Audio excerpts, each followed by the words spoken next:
Picture the San Gabriel Mountains in 1893, a wilderness so brutal that reaching the summit meant 5,000 vertical feet through chaparral that shredded clothing, across ravines that swallowed expeditions whole, up slopes where one misstep meant a fatal tumble into oblivion.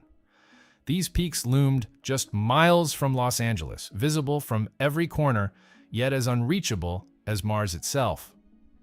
Then Professor Thaddeus Lowe built the impossible. Not one railroad, but three stacked vertically. An electric trolley climbed into Rubio Canyon. A cable incline ascended 62% grades in specially designed cars where passengers stared straight up at sky. A mountain railway spiraled around Echo Mountain, clinging to cliffs with 2,000-foot drops inches from the tracks. 3,000 feet of elevation in under 8 miles. The timeline defied logic. Construction started in 1891. By July 1893, 26 months, passengers rode to the summit. Switzerland's Jungfrau Railway would take 16 years. Pikes Peak needed 2 years just to reach halfway. Lowe completed everything in barely 2 years, losing workers to the mountain, using experimental technology, building what no American railway had ever attempted. Thaddeus Sobieski. Konstantin Lowe arrived in California in 1887, already famous, already wealthy, and thoroughly restless. During the Civil War, he had served as chief aeronaut for the Union Army, conducting aerial reconnaissance from hydrogen balloons that floated thousands of feet above battlefields. He had personally briefed President Lincoln. He had directed artillery fire from the sky, pioneered military communications via telegraph from balloon baskets, and survived being shot at by Confederate sharpshooters who quickly learned that the observation balloons were priority targets. After the war, he had turned his attention to ice manufacturing, developing a compression system that made him a fortune as California's population exploded and everyone wanted cold beer and ice cream in the desert heat. But Thaddeus Lowe was 60 years old in 1890, and rich men in their 60s often face a choice: fade into comfortable retirement or attempt one final impossible thing. Lowe chose the impossible. He looked at the San Gabriel Mountains, that massive, forbidding wall of granite and chaparral, and saw not an obstacle, but an opportunity. Southern California was experiencing a real estate boom. Los Angeles had grown from 11,000 people in 1880 to over 50,000 by 1890, and everyone was looking for the next big investment, the next attraction that would draw even more people and money to the region. Lowe understood something fundamental. People will pay extraordinary amounts of money to experience the impossible made possible. Other mountain railways existed, certainly. The Mount Washington Cog Railway in New Hampshire had been operating since 1869 using a rack and pinion system to climb grades up to 37%.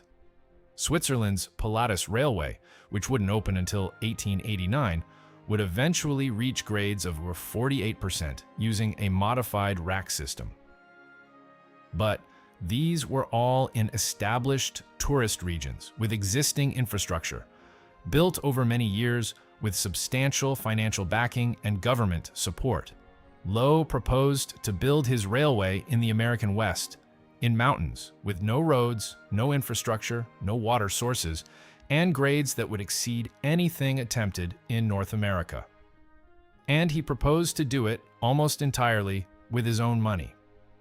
The initial surveys revealed the magnitude of the challenge. The most direct route from the valley floor to the summit involved crossing Rubio Canyon, a 1,000-foot deep chasm carved by seasonal floods. Then came the Great Incline, which would need to climb 1,300 vertical feet in less than a mile, a grade that made engineers shake their heads and declare it impossible for any standard railway. Above that, the mountain railway would need to spiral around Echo Mountain, cross numerous ravines on trestle bridges, and navigate cliff faces where the outer rail would hang suspended over drops of half a mile. The construction would require moving millions of pounds of material up a mountain with no roads. in weather that ranged from 100-degree summer heat to winter storms that could dump several feet of snow overnight. The construction of the Mount Lowe Railway reads like a catalog of engineering problems that shouldn't have had solutions. Begin with the most basic challenge. How do you build a railroad up a mountain when you can't get construction materials to the construction site? Standard practice would be to build a road first, but that would take years and cost nearly as much as the railway itself. Lowe's solution was brilliantly circular. He would use the partially completed railway to build the railway.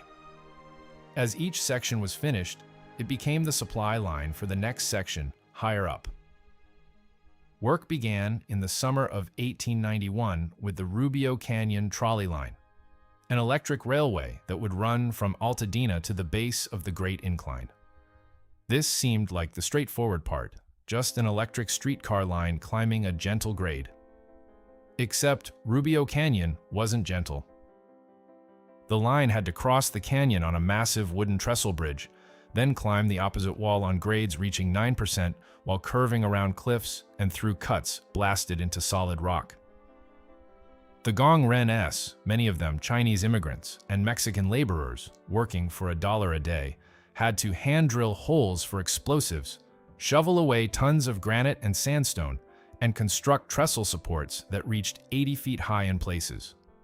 Then came the Great Incline, and here the engineering became genuinely experimental. A 62% grade meant that for every 100 feet of horizontal distance, the track climbed 62 feet vertically. Stand at the bottom and look up, and you're essentially staring at a wall.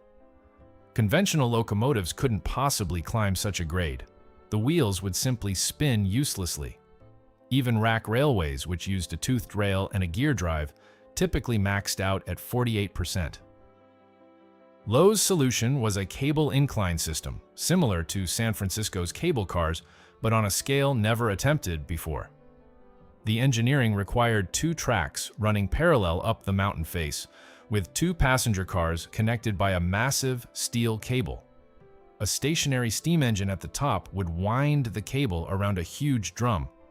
As one car descended, its weight would help pull the other car up. The cable itself was nearly 3,000 feet long and weighed over 20 tons. Getting it up the mountain before the railway was complete required hundreds of men hauling segments up trails barely wide enough for a donkey.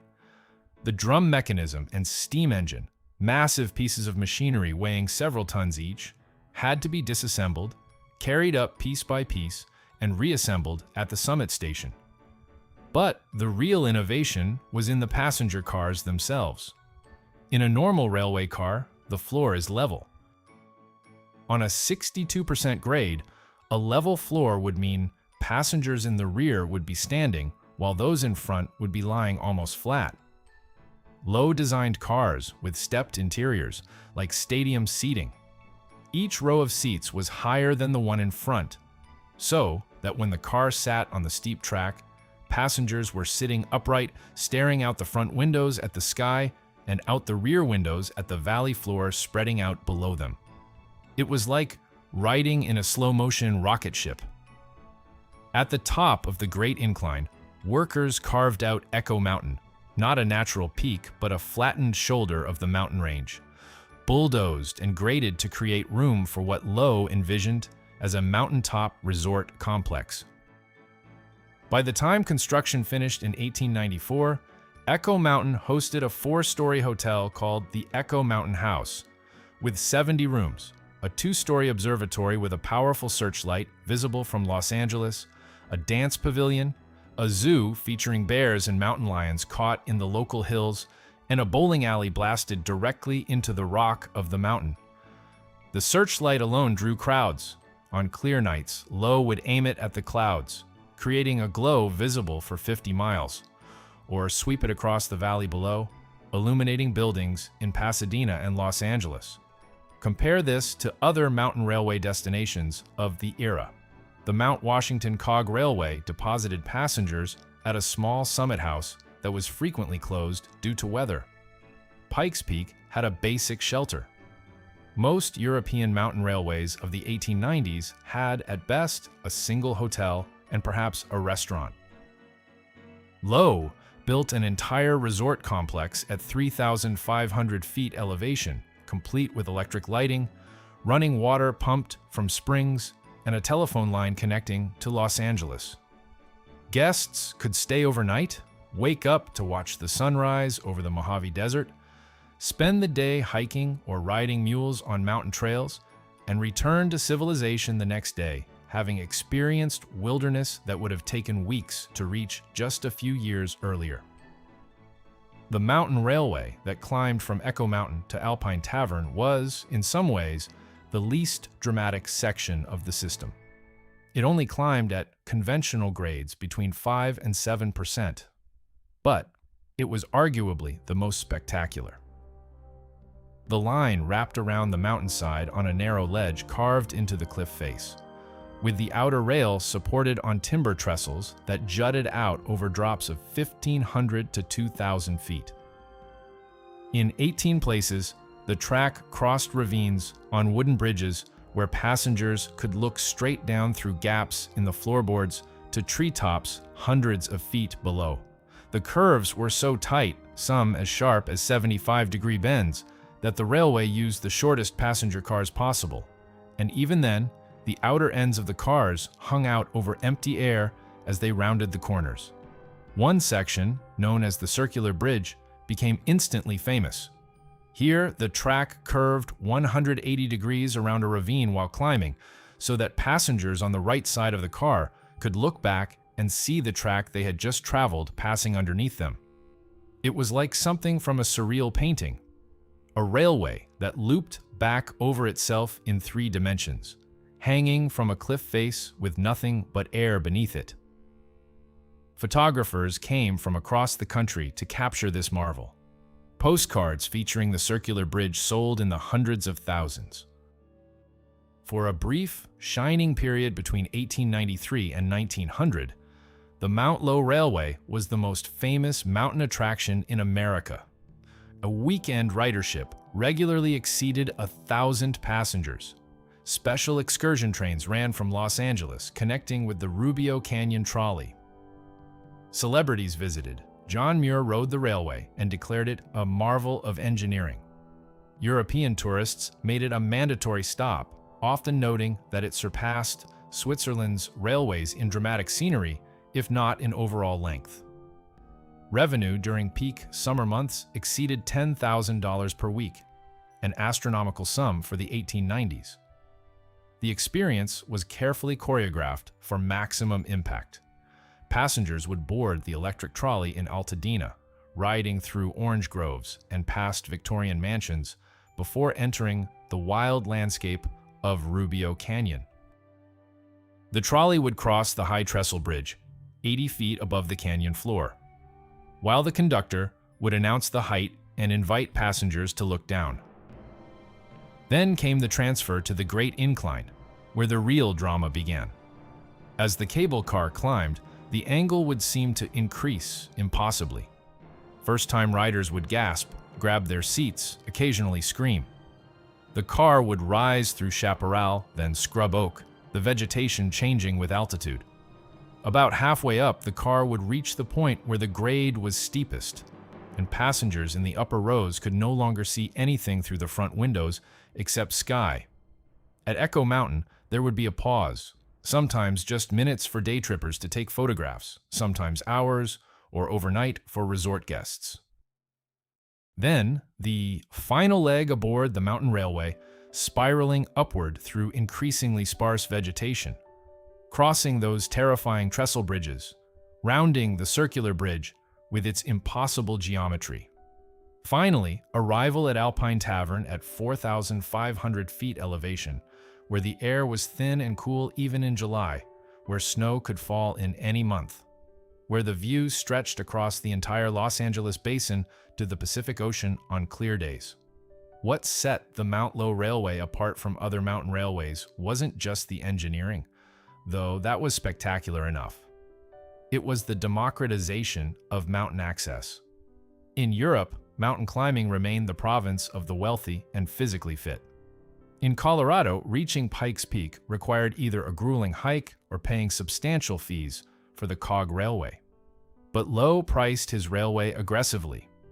Round-trip tickets from Los Angeles cost around $3, affordable for middle-class families. On any given summer weekend, you might see factory workers picnicking beside banking executives, immigrant families beside old-money Californians, all united by the shared experience of riding a railway that seemed to defy gravity and common sense. The first catastrophic fire struck on February 17, 1900. It started in the early morning hours in the Echo Mountain House kitchen, a grease fire that spread through the wooden structure before anyone realized the danger. Within hours, the entire hotel was engulfed. Guests fled in their nightclothes down the mountain railway, some jumping aboard flat cars in their panic. Workers tried to fight the blaze, but the mountain's water system, designed for normal usage, couldn't provide enough pressure for firefighting. By afternoon, the Echo Mountain House was gone, reduced to a pile of smoking timbers and twisted metal bed frames. The observatory survived, as did some of the other structures, but the crown jewel of the resort complex was destroyed. Lowe rebuilt. Within a year, a new hotel, larger, grander, allegedly more fireproof, rose on the same spot. But the fire had revealed a fundamental vulnerability. Mountain railways in Switzerland had stone and concrete buildings, structures that could survive fires. Lowe's complex, built quickly and on a budget, relied heavily on wood, and California mountains, unlike the Alps, went months without rain. The chaparral surrounding the railway was essentially fuel waiting for a spark. The floods came next. Winter storms in 1902 to 1903 were unusually severe. Rubio Canyon, which normally ran dry most of the year, transformed into a raging torrent carrying boulders the size of automobiles. The high trestle bridge that carried the trolley line across the canyon had been designed for occasional water flow, not for a flash flood carrying entire trees and rocks. On the night of January 15, 1903, the bridge gave way with a sound described by witnesses as like artillery fire. Thousands of tons of timber and steel crashed into the canyon, taking a section of track with it. The trolley line was severed. Without the trolley, passengers couldn't reach the Great Incline. The entire system was useless. Again, Lowe rebuilt. Again, the repairs cost tens of thousands of dollars. The new bridge was stronger, higher. Built to withstand floods, they thought impossible. But the mathematics of mountain railways were becoming clear. Maintenance costs in this brutal environment were far higher than anyone had projected. The wooden trestles along the mountain railway section rotted in the damp winter months and had to be constantly replaced. The cable for the Great Incline stretched and frayed, requiring replacement every few years at enormous expense. The electric trolley's overhead wires snapped in windstorms. Snow and ice damaged the tracks. Each season required repairs that consumed most of the profits from the previous season. Compare the Mount Lowe Railway's struggles with other mountain railways of the same era, and a pattern emerges. Switzerland's mountain railways survived because they operated year-round in a country with a strong tourism industry and government support. The Swiss also built conservatively. When the Jungfrau Railway needed to cross a difficult section, they tunneled through the mountain rather than hanging tracks on the outside. Pikes Peak Railway survived because it had no real competition and attracted a steady stream of Colorado tourists. But the Mount Lowe Railway operated in a region where tourism was seasonal, where competing attractions constantly emerged, and where the weather was both too harsh for year-round operation and not harsh enough to guarantee the snow that attracted winter tourists. By 1905, Thaddeus Lowe was 73 years old and running out of money. He had poured his entire fortune into the railway. Estimates suggest over $1 million, equivalent to roughly $30 million today. Revenue from the railway never matched expenses once maintenance and reconstruction costs were factored in. In 1899, he had sold the railway to a group of investors, hoping they would have the capital to properly maintain it. Instead, they operated it as cheaply as possible, deferring maintenance, cutting staff, letting the once pristine facilities deteriorate. The second catastrophic fire arrived on July 4, 1905. This time, it wasn't the hotel that burned, but the powerhouse and machine shop at the base of the Great Incline, the building that housed the giant drum and steam engine that pulled the cable cars up the mountain. The cause was never definitively established, though fireworks from Independence Day celebrations were suspected. The building burned so hot that the massive steel drum warped and cracked. The cable melted. The steam engine's boiler ruptured. In a single afternoon, the heart of the railway system was destroyed. The cost to rebuild was prohibitive. The investors who owned the railway declared bankruptcy. Thaddeus Lowe, already in poor health, suffered a stroke shortly after learning of the fire. He would live another 8 years, but he never rode his railway again. For several years, the railway sat silent. The Great Incline cars remained frozen in place on the mountainside. The trolley line continued operating, carrying passengers to the base of the incline, where they could stare up at the cable cars and imagine what the ride must have been like. In 1906, a new group of investors attempted to revive the system. They rebuilt the incline powerhouse, replaced the cable, repaired the Echo Mountain facilities that had survived. By 1907, the railway was operating again, though on a reduced schedule. But something fundamental had changed. Los Angeles was growing explosively. The population would hit 300,000 by 1910, and new attractions competed for tourist dollars. The automobile was beginning to transform California. Road construction crews were pushing highways into the mountains. What once seemed impossibly remote was becoming merely inconvenient. The third and final catastrophic fire struck Echo Mountain on October 28, 1909. This one consumed everything that remained: the rebuilt hotel, the observatory, the dance pavilion, the zoo buildings. Witnesses in Los Angeles reported seeing flames visible from 20 miles away, a mountaintop glowing like a volcano. By morning, Echo Mountain was a scorched wasteland of stone foundations and twisted metal. The mountain railway above Echo Mountain remained intact, and Alpine Tavern still stood. But the centerpiece of the attraction was gone. This time, no one rebuilt. The financial calculus no longer made sense. The cost of reconstruction would run to hundreds of thousands of dollars, but automobile roads were pushing higher into the mountains every year. The novelty had worn off. Tourists who once marveled at riding a railway into the wilderness could now drive there. The Mount Lowe Railway had become a victim of its own success. By making mountain access easy and popular, it had encouraged the development of roads that made railways obsolete. The railway limped along for another 27 years in increasingly degraded form.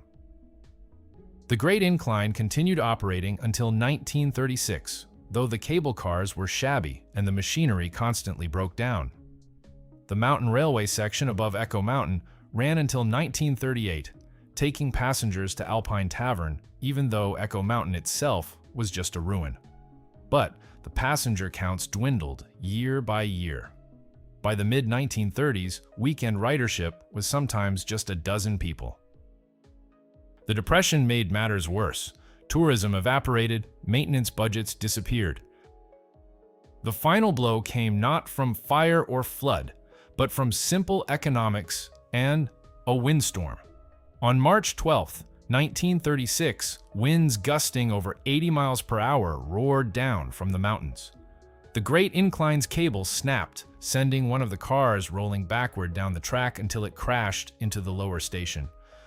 No one was injured. The railway wasn't operating that day, but the damage was extensive. The owners assessed the repair costs, looked at the declining ridership and revenue, and made the obvious decision. On June 26, 1936, the Great Incline carried its last passengers.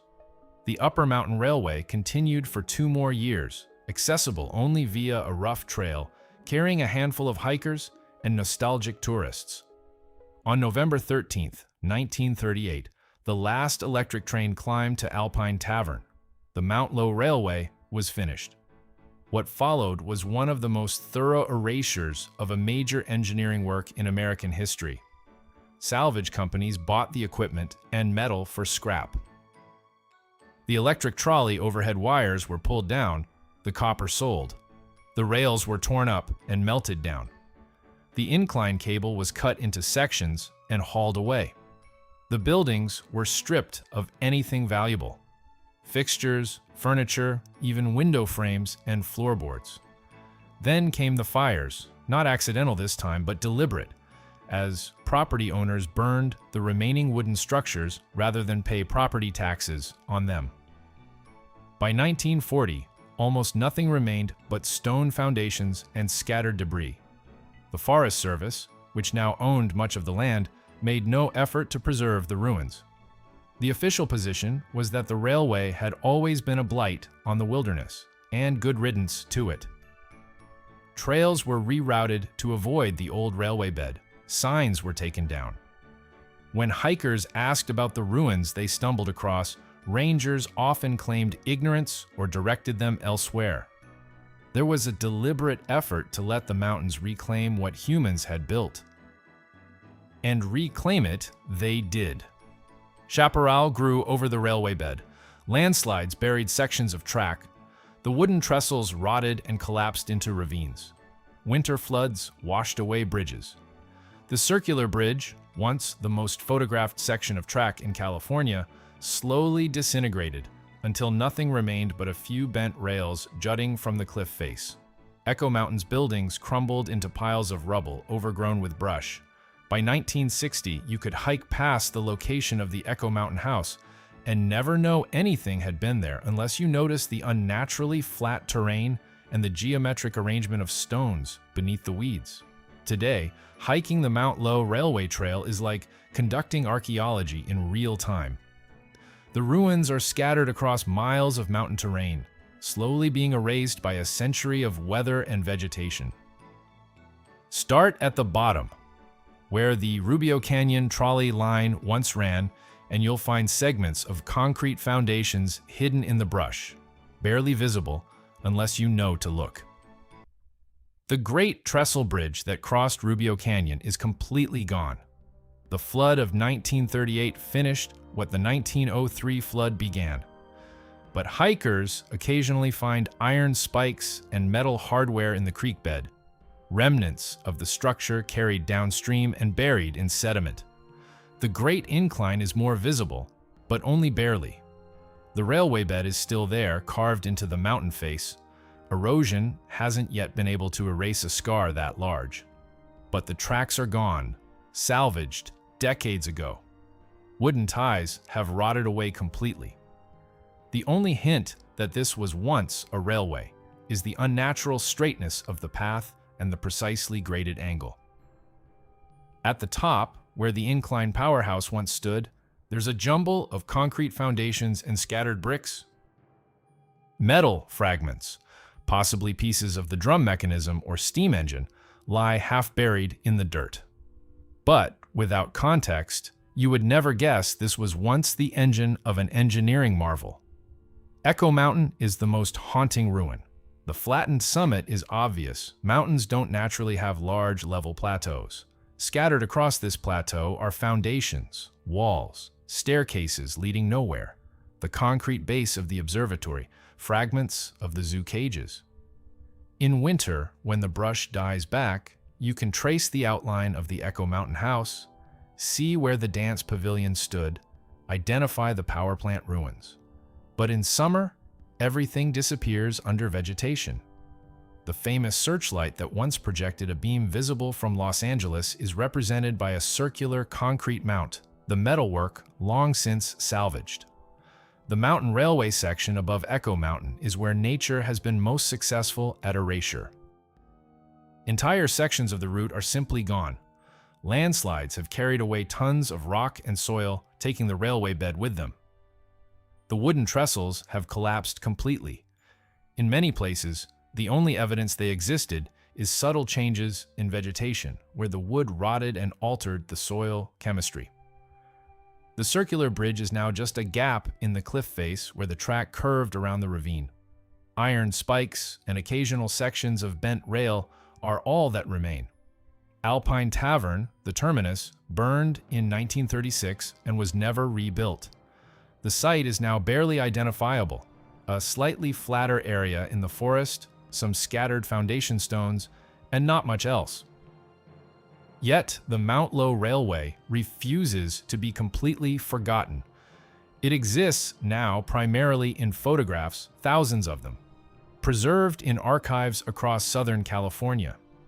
These images show a railway that seems impossible even in photographs. The cable cars clinging to that absurd slope, passengers smiling nervously through the windows, the circular bridge looping back over itself like an Erasure drawing, the mountain railway clinging to cliff faces where the outside rail is supported by wooden posts that look far too thin to hold anything. Looking at these photographs today, the common reaction is disbelief. This was real? People actually rode this? Engineers actually built this? The archaeological remnants, fragmentary as they are, confirm the photograph's truth. The Mount Lowe Railway existed. For 45 years, it carried passengers into terrain that should have been inaccessible. It represented engineering at the edge of what was possible with 1890s technology, perhaps beyond that edge. Thaddeus Lowe didn't just build a mountain railway, he built a machine that challenged mountains themselves, and for a while, the machine won. Compare it to what survived. The Mount Washington Cog Railway still operates, carrying tourists to the summit in the same basic cars that ran in 1869. Pikes Peak Railway ran until 1990 and is being rebuilt now. Switzerland's mountain railways are national treasures, meticulously maintained, UNESCO World Heritage Sites. But the Mount Lowe Railway is gone. Not mothballed, not preserved, gone. The California mountains consumed it almost completely. Why? Partly because California has never valued preservation the way Europe does. Partly because the railway's wooden construction couldn't withstand the climate. Partly because it was built too well. It made mountain access so easy that it encouraged the roads that made it obsolete. But mostly, perhaps, because it was too extreme. The grades were too steep, the trestles too high, the curves too tight, the maintenance too expensive. It was a magnificent folly, an engineering achievement that pushed technology beyond sustainability. Hikers who explore the Mount Lowe Railway ruins today often report a strange feeling, not quite supernatural, but uncanny. Stand on Echo Mountain amid the crumbling foundations, and you're standing where thousands of people once danced, dined, slept, gazed through telescopes, marveled at searchlights. The mountaintop was as crowded and developed as a small town for a few years. Now, silence, wind through chaparral, ravens, nothing else. The contrast between what was and what is becomes almost physically oppressive. Or hike along the old railway bed above Echo Mountain, following the route that once carried electric trains. In places, the bed is wide enough that you can walk comfortably. Imagine the train rolling along. Then, you reach a spot where a trestle once crossed a ravine. And there's just nothing. Empty air. A gap. You have to detour around through the brush to continue. And you realize that people once rode across this gap, suspended in a wooden car on a wooden bridge, trusting 1890s engineering over a 1,000-foot drop. The audacity of it is staggering. The mystery isn't just what happened to the railway. That's documented, explained, understandable. The mystery is what it was like when it operated. Photographs and written descriptions can only convey so much. What was it actually like to ride the Great Incline? To climb that 62% grade in an open car with the valley dropping away beneath you? What did it feel like when the mountain railway rounded the circular bridge and you looked back to see the track you'd just been on passing underneath? What was the psychological experience of riding a machine that seemed to violate common sense and natural law? No one alive remembers. The last person who rode the Mount Lowe Railway at its peak, say in 1898, when everything was new and functional, would have been born around 1880. They're all gone now. The living memory is extinct. We have the photographs, the ruins, the technical specifications. We know it existed. We know approximately how it worked. But the experience itself, the visceral, immediate sensation of riding a railway that shouldn't have been possible, is lost forever. And perhaps that's appropriate. The Mount Lowe Railway was always about defying the natural order, about making the impossible possible through sheer engineering will. It existed in defiance of economic logic, safety standards, and common sense. It couldn't last because nothing that extreme ever does. But for 45 years, you could pay $3 and ride a machine that conquered a mountain in a way that has never been matched in America. You could experience the impossible made real. The mountains have reclaimed their territory now. The railway is gone, dissolved back into the wilderness from which it was carved. But the mystery of it, the sheer audacity of building such a thing, the experience of riding it, the way it must have felt to stand at Alpine Tavern and realize you'd reached the summit on a machine that climbed cliffs and bridged chasms, that mystery remains. Frozen in photographs, suggested by ruins, forever beyond full recovery. Some engineering marvels are preserved, some are lost but well documented. The Mount Lowe Railway exists in a strange third category, too well remembered to be forgotten, too thoroughly erased to be fully understood, too extreme to be believable, even with photographic evidence. It was real. It existed. Thousands of people rode it. And now it's a ghost, haunting the San Gabriel Mountains, visible only to those who know where to look and what they're looking at when they find those scattered ruins hidden in the chaparral.